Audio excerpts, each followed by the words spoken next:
de hoje vamos falar sobre saúde da mulher. Vamos falar os cuidados médicos de acompanhamento que a mulher deve adotar para ter uma vida saudável e também para se adiantar, vamos dizer assim, né, a se precaver caso houver alguma alteração em seu corpo. Vamos iniciar esse assunto falando sobre exames ginecológicos. Bom, o primeiro exame que nós vamos falar é o exame do Papa Nicolau, ok? Também conhecido como colpocitopatologia oncótica, ok? E nada mais é que um exame que tem como maior objetivo prevenir o câncer do colo do útero, né? Ele deve ser realizado por todas as mulheres assim que inicia sua vida sexual ativa, certo? Basicamente uma vez ao ano, tá?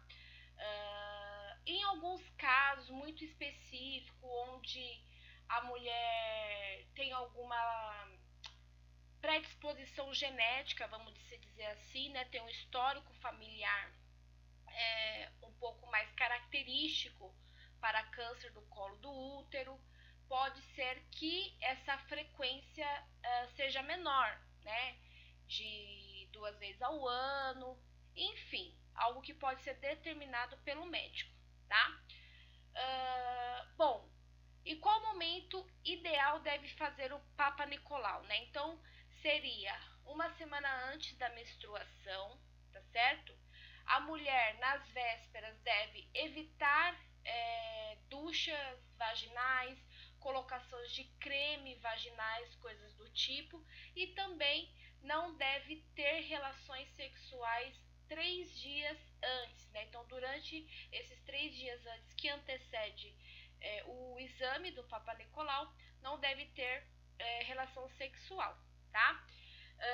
No momento da coleta, da consulta ali do Papa Nicolau, o exame, né, se consiste também em realizar a palpação das mamas, né? Nós vamos falar um pouquinho à frente sobre o autoexame da mama, mas o profissional da saúde também se faz essa palpação para talvez, né, com o intuito de detectar alguma alteração, né, na mama, tá?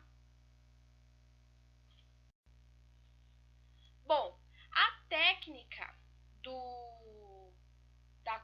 da coleta do Papa Nicolau, ela se baseia em avaliação da região externa da vagina, então da região vulvar, né, para observar se há alguma alteração, se há alguma lesão, alguma verruga, ok? Na sequência se introduz o espéculo, né, que é aquele famoso bico de papagaio, né? Então ele é introduzido pelo canal vaginal, lembrando que esse espéculo ele se apresenta em diferentes tamanhos, né? Então, naquele momento, o profissional que estiver realizando este exame vai observar a vagina, já vai ter consciência se é uma mulher que já teve vários filhos, enfim, né? Muito bem. Então, esse espéculo introduzido na vagina vai possibilitar a visualização do colo do útero, né? Que é a parte final do útero, que é a região onde vai ser colhido as secreções, né? As células, para que seja encaminhado para o laboratório para ser observado microscopicamente, tá? Virgens também podem realizar esse exame, né? Então, nesse caso, obviamente, vai se falar, né, que é virgem e tudo mais.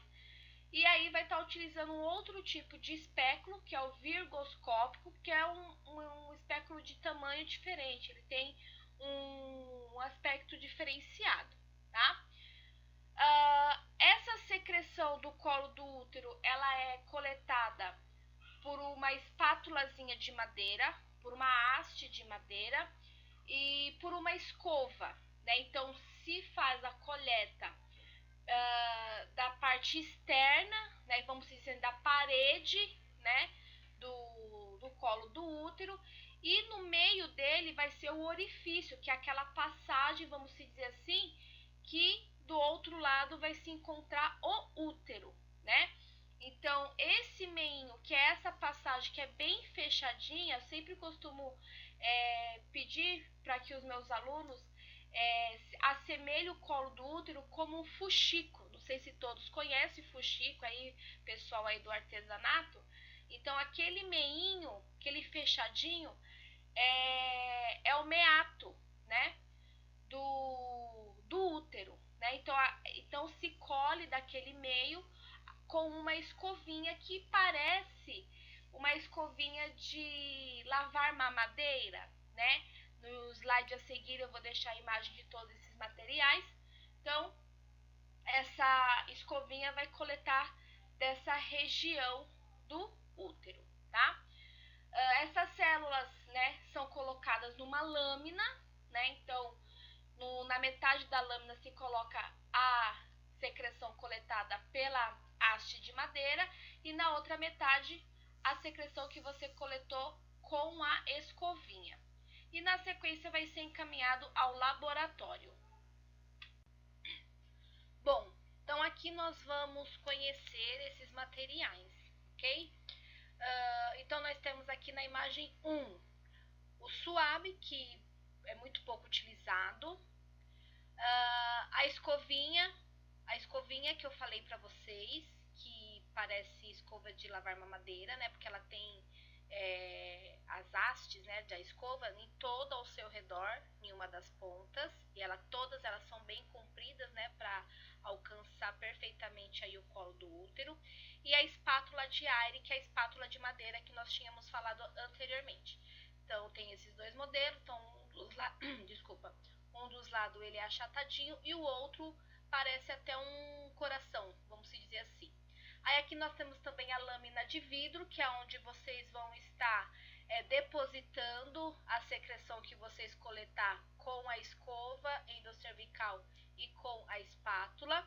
Aqui nós temos um spray, que é um spray fixador, então após vocês depositarem essa secreção, vocês vão estar borrifando esse spray.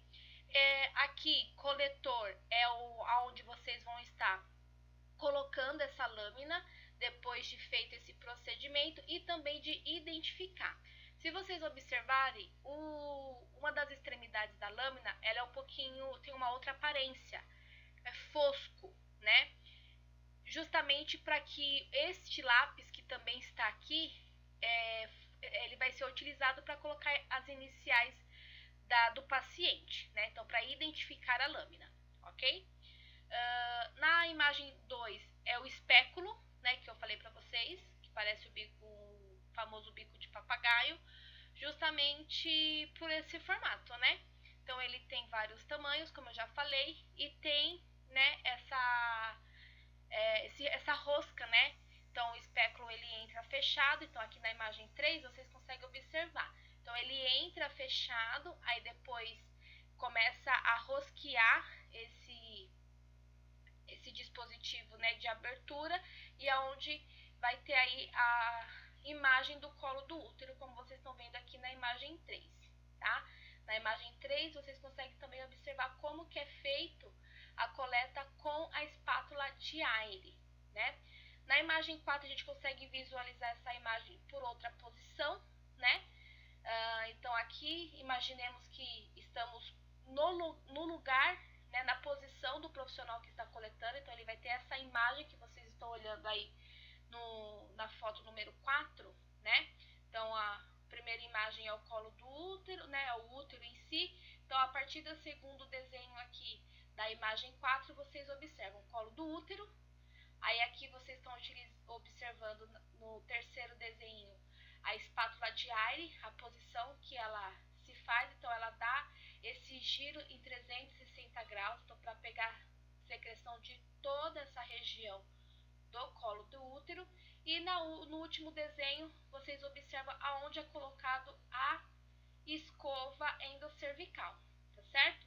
Então, só para vocês também terem de conhecimento, essa região externa, onde é passado a espátula de Ayre, nós chamamos de ectocervical. Toda essa região do colo do útero, nós chamamos de cérvix, né? Então, essa parte externa é a ectocervical e o orifício onde se introduz a escova endocervical, nós chamamos de endocérvix, né? Que é o nome da região, né? Um nome mais técnico aí, tá? Aqui na imagem 5 vocês repetem aí esse processo com a espátula de Ayre, né? Aí a gente observa bem ao lado dela qual é a posição que se coloca a secreção coletada pela espátula de Ayre, certo? Depois faz a coleta com a escova endocervical, tá vendo? Bem no orifício, né, que eu acabei de falar, que é a região endocérvix, né? Então, utiliza a escovinha endocervical, faz um giro e coloca na espátula em outra posição, né? Então, com a espátula de madeira, a espátula de Ayre, você coloca a secreção na posição horizontal e com a escova endocervical, você deposita a secreção na posição vertical, né? Isso é um padrão, né? E dessa forma todos vão ter o conhecimento das células, da onde foi tirada, né? Da onde foi coletada. Algumas precauções podem ser tomadas para esse assunto, né, do Papa Nicolau. Então, primeiramente, fazer as visitas anuais ao ginecologista, fazer o autoexame uma vez por mês, que é o autoexame da mama, que nós vamos falar também, né? A mamografia anualmente após os 40 anos, tá certo? E nesse assunto aí do autoexame da mama, como a gente já falou, ele deve ser feito mensalmente por todas as mulheres a partir dos 21 anos. E a data do mês ideal seria 7 dias depois do início da menstruação, onde as mamas vão se apresentar flácidas e menos dolorosas, tá? Após a menopausa, deve ser um dia do mês, definir um dia do mês, porque você já não vai ter a referência lá da menstruação, né? E aí se escolhe esse dia, então faz todos os meses no mesmo dia, tá? Dessa forma, qual que é o propósito do autoexame da mama? Que é a mulher conhecer o seu próprio corpo, né? Ela conhecendo o seu próprio corpo, quando ela observar uma alteração, ela já vai tomar as providências desnecessárias, né? Então, fazendo esse exame mensalmente, ela além de conhecer o seu corpo, né? Ela também vai detectar facilmente uma alteração que possa surgir de um mês para o outro, tá? Com relação também à frequência da ida ao ginecologista, isso pode ser também alterado, né, dependendo do histórico da pessoa, se ela já teve aí alguma doença mais específica, né, da região aí ginecológica. Muitas das vezes mulheres que já têm um histórico familiar bem agressivo para alguma patologia ginecológica, possa ser que essa frequência pode diminuir, né, a cada 6 meses, enfim, ok? Bom, mamografia. Mamografia nada mais é que uma frequência, né, de raio-x, de radiografias, e de várias incidências da mama, né? Então, de várias posições da mama, ok? A mamografia ela é importantíssima, né? Ela através da mamografia é possível detectar pequenas alterações nodulares, alterações que muitas das vezes não são perceptíveis no autoexame, né, na palpação. Então, com a mamografia é possível observar essas alterações, tá? Então, ele é um exame importantíssimo para a prevenção do câncer de mama, né? Está indicado para mulheres acima dos 40 anos, né? Podendo ser feito a cada 2 anos ou anualmente. Isso também pode ser definido pelo médico mediante histórico clínico do paciente, a histórico familiar dessa paciente, né? Então pode alterar essa frequência, né, de exame, tá? Antes dos 40 anos é muito improvável que seja necessário esse exame, a não ser em casos de risco, como eu falei, né? Tem aí um histórico importante, vários casos na família, ou qualquer outra situação que possa colocar essa mulher, né, numa possível portadora do câncer de mama, tá certo? Em casos de resultado duvidoso ou pouco esclarecedor, pode ser necessário até repetir mais de uma vez no mesmo ano essa mamografia, ok? Colposcopia e vulvoscopia, tá? Então, é um exame com técnica muito parecida com a do Papa Nicolau, né? Porém, não faz aquela utilização das hastes, da escovinha endocervical, né? É um exame onde se baseia por observação e coleta do material, muitas vezes por uma espécie de biópsia, né? Se for necessário, retira ali uma verruga para ser encaminhada aí para o laboratório, enfim, né? Então, ele é um exame muito mais detalhado na questão de observação, utilizando até mesmo equipamento onde pode aumentar essa visualização, como uma lupa, né?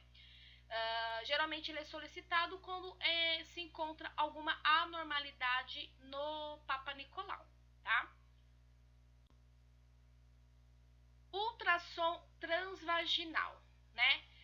Então, é outro exame por imagem, né? Como já diz o nome, ultrassom.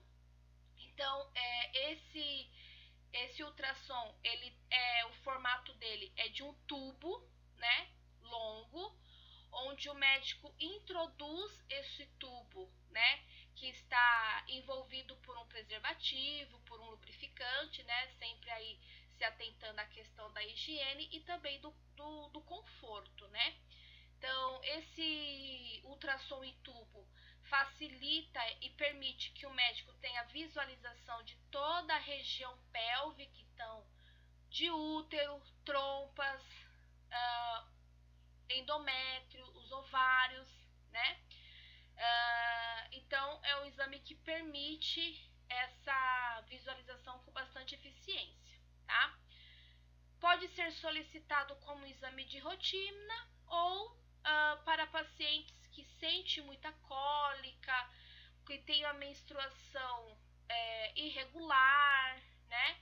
Ou que tenha também encontrado alguma anormalidade no Papa Nicolau. Alguns médicos pedem como um exame de rotina também, né? Não com uma frequência tão pontual como o Papa Nicolau, mas pode ser pedida aí durante alguns momentos, né, de acompanhamento ginecológico. Bom, vamos falar de algumas patologias ginecológicas. Temos várias que pode acontecer e eu selecionei algumas aqui para conversarmos. Síndrome do ovário policístico, né?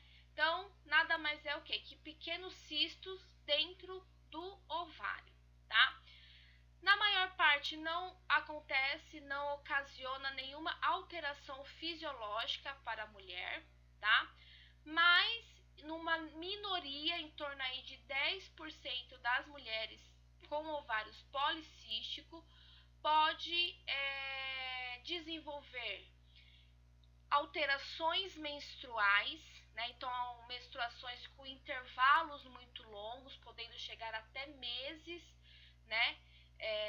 De intervalos, enfim, né? Pode estar associado com aparecimento de pelos pelo corpo, acne, obesidade, né? Por conta aí da disfunção hormonal que possa acontecer, tá? O ovário, ele é constituído pelo seu tecido normal, né, fisiológico, porém dentro dele tem vários pequenos cistos, né, um do ladinho do outro, né, todos ao seu redor, como nós estamos observando aí, tá? Um ovário normal e um ovário policístico.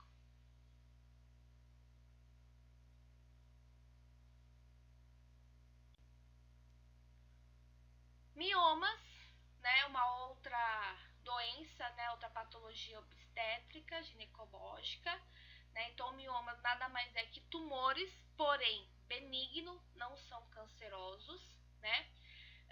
Também pode ser conhecido pelos termos de fibromas, fibromiomas ou leiomiomas, tá? Desenvolve na parte muscular do útero, tá? Tem vários locais que pode desenvolver, né? Nós vamos falar um pouquinho aí. E podendo causar sangramentos, né? Importantes e dores, né? Cólicas, muito característica para quem desenvolveu o mioma, tá? Não há uma causa específica, né, estabelecida, né? Então a ciência ainda não nos dá essa certeza de causa, porém existe aí pesquisadores que acreditam ter uma predisposição genética envolvida aí, né?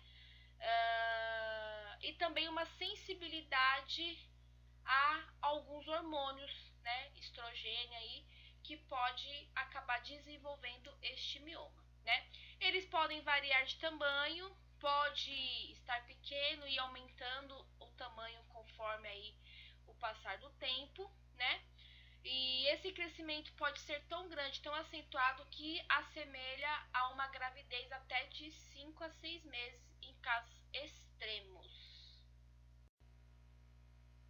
Bom, como dito, né, esses miomas ele pode se desenvolver em diversas partes do útero, né? Então, dependendo do local do útero que ele se desenvolve, ele vai ter uma denominação, tá? Então, existe quatro subtipos de miomas, vamos se dizer assim, né? Levando aí nomes diferentes porque são em regiões diferentes, tá? Então, temos os subserosos, que é o mioma que se desenvolve abaixo da camada externa do útero, na camada serosa, tá?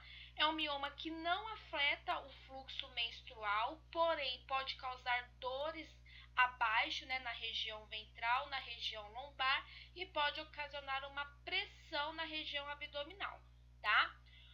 O seguinte é o mioma intramurais, que é um mioma que se desenvolve na parede do útero e vai se expandindo para dentro do útero.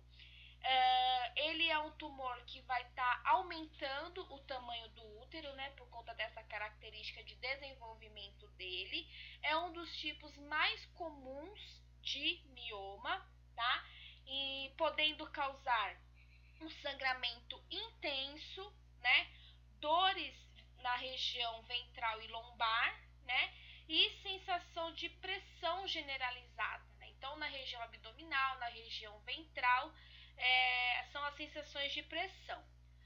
O próximo é o mioma submucoso, né?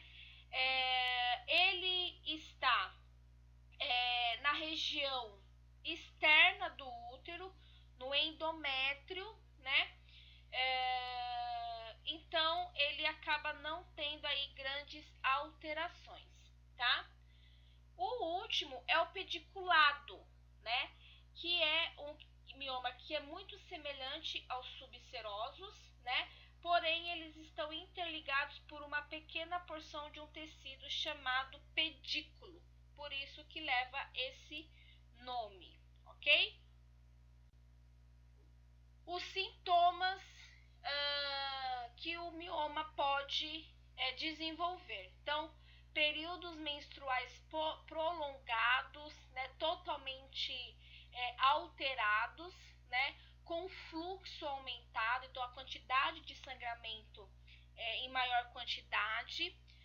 As cólicas menstruais podem ser muito mais intensas.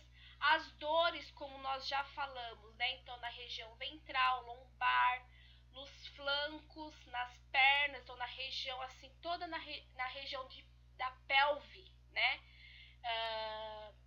Dor durante a relação sexual, pressão no sistema urinário e pressão no intestino grosso. Então, esses são os sintomas que podem aparecer com o desenvolvimento do mioma. Aqui nós estamos observando esses miomas, né? E como eles podem estar localizados.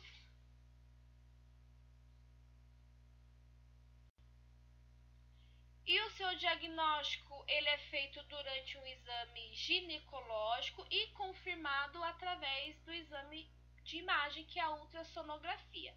O tratamento pode ser a miomectomia, que é a retirada do útero em si, ou em alguns casos mais avançados e mais delicados, a histerectomia, que é a retirada do útero. O próximo assunto é menopausa. Porém, devo deixar bem claro para vocês que menopausa não é uma patologia ginecológica, né? Uma doença. Apenas se trata de um estágio da vida da mulher, né? Que acontece por conta aí da parada do funcionamento dos ovários, né? Consecutivamente a uma alteração hormonal no corpo da mulher, trazendo aí alguns sintomas, etc. E também a parada da menstruação, tá? Então, para esse assunto, eu vou deixar uma atividade. Então, vocês devem seguir as orientações da atividade para que possamos entender melhor sobre esse assunto, ok? Muito obrigada!